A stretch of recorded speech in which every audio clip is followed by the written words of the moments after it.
really pretty. Thank you. So you agree? What? You think you're really pretty?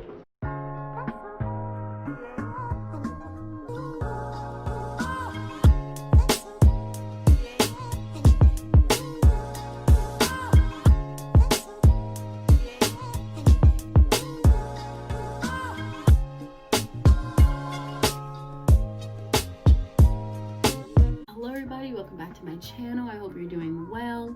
A few things. One, I'm sorry if I'm talking a little quietly. It is a little late here and I can't be yelling right now because there are people trying to sleep. I got neighbors, so I'm gonna try and make sure that y'all can hear me too.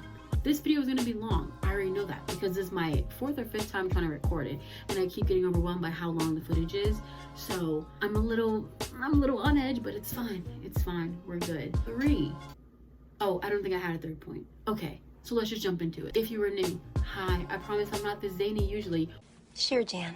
I hope you consider subscribing and help me get to my goal of 200 by December, because I would really appreciate that. If you're a returning subscriber, what's good, baby? How you been? I hope that you have shared this video with somebody who you think would enjoy my content, and I hope that all of you all have decided to hit that bell notification so that every single time that I post, you'll be notified, which is every Wednesday and every Friday. A while ago, I started a series on my channel called Isn't That Ironic, where basically I talk about things that are just a little far off from my character. Maybe you didn't think I would talk about it. Maybe you didn't think I knew a lot about it.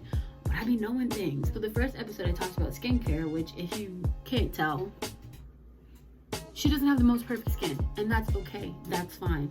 I, just decided to talk about my experience with it and just, my perspective on it. And so today's episode, we're talking about relationships. I don't know if you could tell, but I'm single. In a time like this, cuffing season, as the kids would say, it's fine, because some days I wake up and I'm like, I'm a hot girl, but I do what I want. I don't care if I'm single.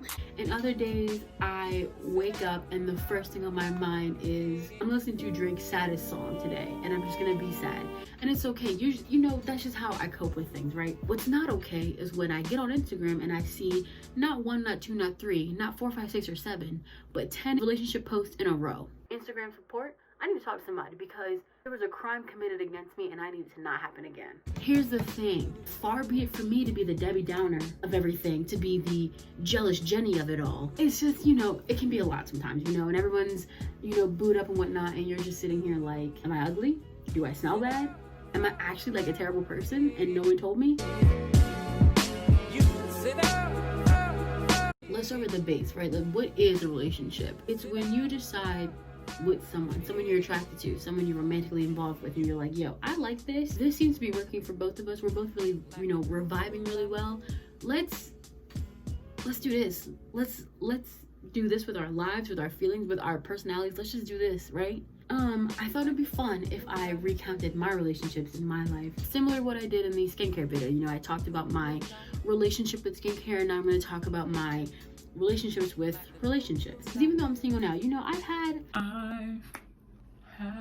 the time of my... No, I've had some ups and some downs, and so I thought it'd be fun if we just go through that really quick so I can give y'all my background in this. So the first relationship that I remember having was in daycare with this kid, Adrian, who I thought was really cute. He was actually my first kiss, so I had my first kiss at like age 4 or 5, I think. I don't know, but it was really young. That's kind of gross. Oh my God. The next crush I remember, and I actually mentioned this in my ranking celebrity crushes video, so if you haven't seen that, make sure you go watch it. It received a lot of good and positive feedback, so I'm happy y'all liked it. But I mentioned that 2nd grade, I was in love with this kid, Sebastian.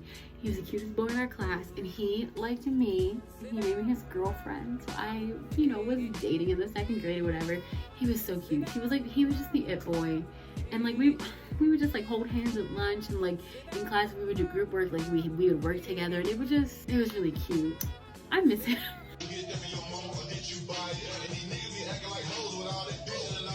Sebastian, like, where is he now? Somebody find him for me. I don't know his last name either, so get to looking. That was 2nd grade. 3rd grade, Sebastian actually transferred, so then I was single again. I was on the market, and there was this kid, Carlos, and I loved him. I thought he was so cute. And I also had this friend, Leanne, and you already know where this is going. It was a Friday, and it was a movie day, and it was raining, and me and Carlos were sitting next to each other, and he calls me over and I think he's gonna tell me that he likes me. And mama, he tells me with his full chest that he has a crush on my friend. Leanne was cute. I liked her. Me and Leanne were like really close. We were like this.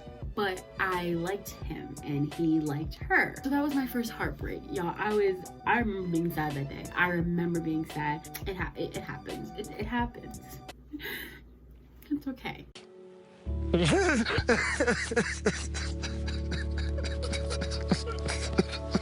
And I ended up transferring school for 4th and 5th grade. And one day, my 4th grade class went on a field trip. And I didn't go for some reason, so I had to sit in the class with the 5th graders all day. So I remember this teacher, Miss Allen. This is the day that she chose chaos. Baby, I'm gonna tell you this. From the second I stepped in that class, she was just like, oh, I'm gonna make her feel different today. She just singled me out the entire day. And it wasn't even like for bad stuff. And every single time her class would act up, she would single me out. She's like, oh, I wish you guys could be like this nice 4th grader back here because she know how to do her work and y'all not doing y'all work. She went to the printer or something to get some work, left the classroom. The 5th graders, they start acting up. They start getting real rowdy too. So she comes back in the room and she snaps. Like she goes buck wild. Y'all are at blah, blah, blah. And she's like, and here it is again. This 4th grader sitting back here doing her work. And she's like, you know what? Come up here. And I'm like, I don't want to. What makes you want to do your work? And I'm like, My teacher gave me my work, so I just want to get it done. and it was just the most awkward experience. But anyway, I say all this to say there was this kid, Timothy, in the 5th grade who I really liked. And I'm sitting there embarrassing myself in front of everybody. I was in love with him, like actually in love with him. And I never got to tell Timothy how I felt. And then he graduated, so that was it. So that was another heartbreak. Then we get to middle school. I have a middle school video. I forgot about that video, I really did. If you haven't seen that, you should go watch that one. I talked about one relationship aspect where I wanted to, you know, play mean girl with one of these boys that I had a crush on, and it didn't work. I'm trying to think. I don't think there was any other relationships in middle school. No, I remember this one. I think this was also in 7th grade. There was this boy. We all did like choir and drama club together. Y'all know him. Here's the thing. If you've ever seen The Vine. Baby, it started when we were younger. You were my boo. The one in the blue jersey. I went to middle school with him. I had a crush on him. I had a crush on a celebrity, y'all. I love him. And I thought he was so cute. He can actually really sing, for those who are wondering. And I remember I told one of the girls in my class, one of the girls that I acquired with, that I liked him. And she was like, oh, you should just tell him. You should just tell him, it's fine. And that's easy for her to say because, you know, she was just like really cute. So we were in the choir room and we were in the furthest corner of the room talking. He comes in and she's like, oh, I'm gonna tell him for you. And if this is her head, I could have like wrapped her head up and yanked her back and been like, no, don't do that, it's fine. But I didn't. What I did was far worse. I went full X Games mode and dashed out of that room. I was gone because she was gonna tell him and I was scared, so I ran. Then I ran out. I didn't grab no shoes or nothing, Jesus. Came back in. I don't know if she ever told him, but I know she had the nerve to say to me, Shamira, that was the fastest I've ever seen you move. I didn't think you could move that fast. Before, I was going to keep it to myself, but actually, I think I'm a little bothered now. Because why? And then, to add insult to injury, to put salt on the paper cut, to kick a while she's down, this girl that I told that I liked him started dating him. Cups of the rose. I was so upset. I was so sad, but it's fine. We digress and move on. We get to high school now. Lord, high school. This is a lot to deal with. My freshman year of high school, I hung out with people who were just doing a lot of bad things. I didn't do anything with them, you know. I never did anything. Sure, Jan. With them, but I was hanging out with them when they were doing the bad things. It's kind of cringy. So I hung out with this friend group. One of the guys I really liked, it almost makes me upset. Oh my god, I'm getting triggered. One of the guys I really liked, you know, it was a little foolish, a little back and forth. He was the first person in high school that, like, once you start kind of developing like feelings and understanding things like that, he was one of the first people that I actually told that I liked him. He was a delinquent, like full on, did not care about his schoolwork, came to school just to be there, not to do anything else. But you guys, I was in love. Like, I had the biggest crush on him. Like, it was purely the good girl is attracted to the bad boy. Like, he was like absolutely awful, and I was just like, but he ended up dropping out, heartbreak. There was a senior that went there when I was a freshman who I called him Mr. Handsome because he literally was so beautiful. Like, there is no reason why in 2012 you should look this amazing, and he did. Like, it's not even one of those things where it's like, oh, he really didn't look that good. He probably still looks good now. I called him Mr. Handsome for a reason. He was indeed very handsome. I was also, oh, this is embarrassing, I was painfully obsessed with the soccer team, like painfully obsessed. I have never been involved in a more one-sided relationship than this one. I literally, all his friends knew, all my friends knew, I liked him. I thought he was so cute. The way he didn't even like me back is honestly comical at this point. I was not taking no for an answer. Like, I was obsessed with him. And so when my junior year came around, I wanted to ask him to my junior prom. I was scared, and I was asking all of his friends. I'm like, Hey, like, do you think he would go with me to the junior prom? they're like, yeah, we'll talk to him. I went to ask him. I remember this day. I purposely looked nice, and I'm almost sure I brought a change of clothes after school to ask him. So baby, I went all out. And he said no. But like, he was supposed to say yes because all his friends were supposed to get him to go with me. I think after that, he was a year ahead of me. So once he graduated, oh wait, oh, I keep remembering things from high school. Oh no, I cannot. I won't go into that one. Then I get to college.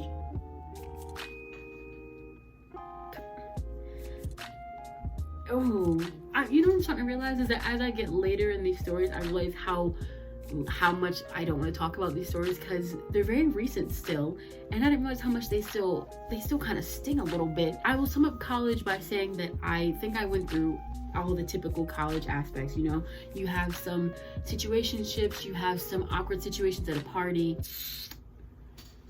I'm triggered right now thinking about some of these. On that note, I'm done with that. I would also like to add, in the middle of my college career, in my junior year, this is in my senior year. The beginning of my senior year, I found myself in a relationship with someone from back home. So I had met this person over the summer, we started dating, and then I went to school, and you know, that happened. Wait, what's funny to me right now is that with all these stories from like elementary and middle school, I'm like, they were wearing this color shirt and it was this temperature outside, and as I get to more recent stories that more people might know about, I'm like, this may or may not have happened. It's because I'm embarrassed. Yeah, so I was in a relationship, it didn't work out, and now I'm here. Okay, we're going to the next part of the video now.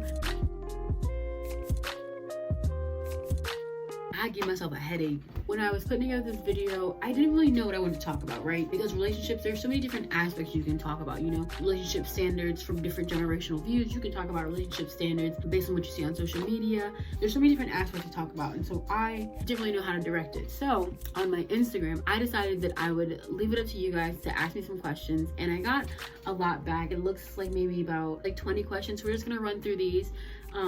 So one, if you're not following me on Instagram or Twitter, you need to make sure that you are, because that's how I get feedback and ideas for what I'm going to do on here. And if you ever want to be a part of that process, just go ahead and follow me. So the first one is, do you actually apply astrology to your dating life? All right, it's two sides to this, right? So one side of it is like, it's kind of a joke, you know, I'll make a joke about it. But then on the other side of that, it's like, some of it is just based on my experience, you know. So I always talk a lot of shit about Aquariuses, but that's just based on my experiences. A lot of the guys that I've been, you know, romantically involved with, or, you know, kind of like situationship involved with, people that I've been friends with have been Aquariuses. And the similarities between how all those relationships ended and the characteristics I see in those people, it could be a coincidence, but I know like what, 8 or 9 Aquariuses and they all act the same. Like, it's not it's not a coincidence. Like, at some point, you naysayers of astrology are gonna have to realize that some of it's just not a coincidence. Next question, do we backtrack / double dip? Sometimes there definitely is an idea of right person, wrong time, you know. So I think that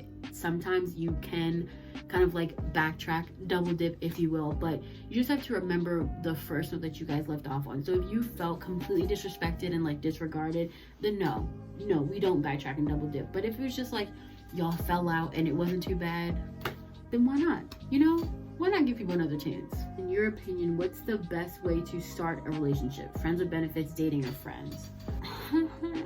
Okay, but I definitely think it does depend. My relationship that I had in college, it started off as we were just kind of seeing what happened, you know, and it was very casual. Whatever it was very casual. And then we started a relationship, and so it just depends on a lot of different factors. So I will leave it up to you. I don't really know if there's a best way to start a relationship. I think it just depends on how you shift from what you were before to what you want to be. I think that's probably the most important part. Look at me, giving advice or whatever. Who pays for dates? Whoever has the money. Like, this is something that I always see on Twitter where it's like, Oh, do females even pay for dates anymore? no, because you don't wash your ass and your pillows are flat. So no, nobody's gonna pay for a date for you, crusty. I'm gonna say this, it's controversial but brave, I'm gonna say it. On the first date though, ladies, bring your own money in case he doesn't want to pay, but on the first date, come on, you have to pay. Like, come on. So, I mean, look, y'all figure that out. First date, I'm just gonna say the guys pay. And I'm sorry if you're butthurt about it, but you're gonna get over it. This next question, I think it's like, this question is similar to another one. Why are all girls the same? The second one, dead ass, females don't say what's on their mind at all. Why TF not? These are both very broad questions, but I'm going to try and explain it the best way I know how. Men and women communicate differently.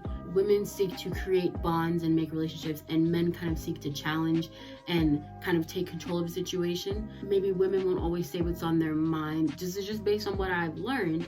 Women might not always say what's on their mind because you're just using context because you're supposed to know what's going on. Like, just pick up on things. Okay, so I'm editing and I realize that I'm not making any sense as usual. What I'm trying to say is that women rely on the fact that you two have a stronger bond.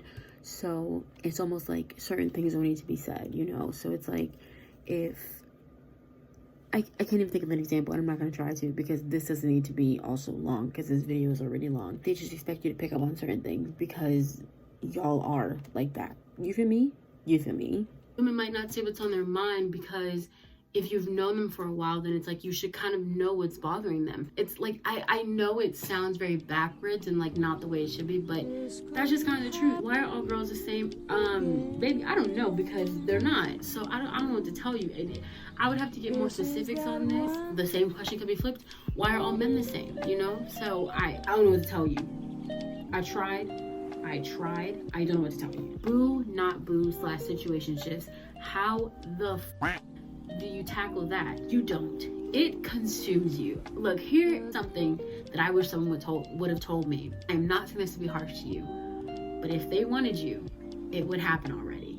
If you're enjoying your like, aren't we kind of tango dance, that's cool. But for whatever reason that you two are stuck in this he's not mine but he's still mine, she's not mine but she's still mine situation, for whatever reason you're in that, if y'all wanted to be together, y'all would be already. So have your fun, enjoy the little cat and mouse game, but don't get too hung up on it, because if it was gonna happen, somebody would have made a move already. And I know it hurts to hear that, but I'm telling you from personal experience. You need to get him, he don't wanna love you the right way, he ain't gonna, anyways, that is where he wanna be. Most desired trait in a partner. Oh, I don't know. I think understanding is a really big trait that I look for. You know, people say communication or whatever, but you can communicate all you want to someone. I can sit up here and tell somebody X, Y, and Z, A, B, and C, and they can, 1, 2, 3, 6, 7, 8, 9, 10. But it's like, if we're not understanding what we're saying, then we're just wasting time. I don't want to sound melodramatic, but I think everyone has a lot of trauma, and someone who understands where you're coming from and is able to kind of act accordingly and kind of help you, grow with that instead of all of that mushy stuff. Yeah, I think someone who is understanding is very important. I felt myself getting emotional for a second. Ew. Okay, anyway. Would you date a coworker? So I did, and it went well. I don't know if I would do it again, for the simple fact that sometimes when you are dating someone you work with, it works out really well because in this place of work you are kind of on the same level. You're in the same boat, right? You work together and that's like your thing. I think what gets different, here's a good example. I don't want to talk about myself anymore. Jim and Pam in The Office. When they both worked at Dunder Mifflin, the Scranton branch, everything was fine. And then, spoiler alert, if you haven't seen it, when Jim goes to work in Philly with his friends, that's where they start kind of experiencing some trials and tribulations in a relationship, because now they're not in the same place and their schedules aren't syncing up and they just feel like they're doing two different things, right? And for a while they were both doing the same thing every day, and it just created a little bit of tension between them.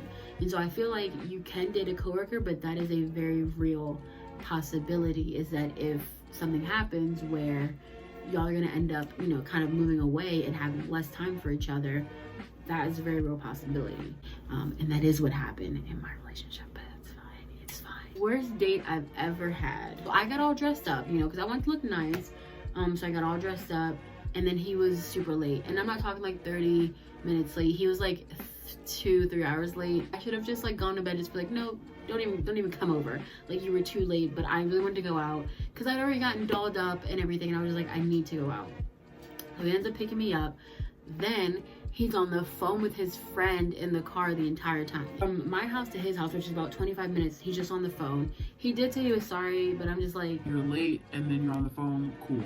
Then we go and get food, and like, you know, like I said, whoever, you know, you should bring your own money on the first date. But he didn't like offer to pay for my food, which I was like, all right, whatever, like I'll pay for my own food. We're like hanging out, whatever. And then he decides like, oh, I have to go to bed early because I have to work tomorrow.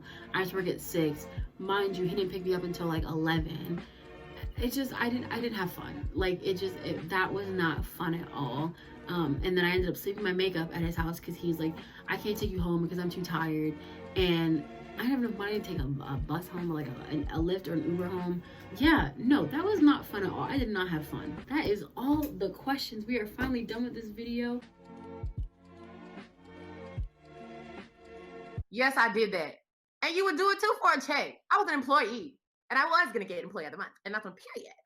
My camera died in the middle, so now I have 2 clips to edit from. Thank you all for sticking it out with me for this long video. I hope you all enjoyed this. Let me know what you think my next topic should be for Isn't That Ironic? Relationships. What do you think about them? Leave me anything down below. I want to know anything. Tell me a story. Tell me what you think about the questions.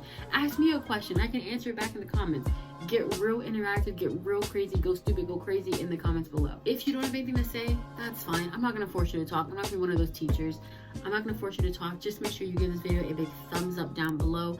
Make sure you hit that subscribe button. Make sure you hit that bell notification. Make sure you tell your friends to help me get to 200.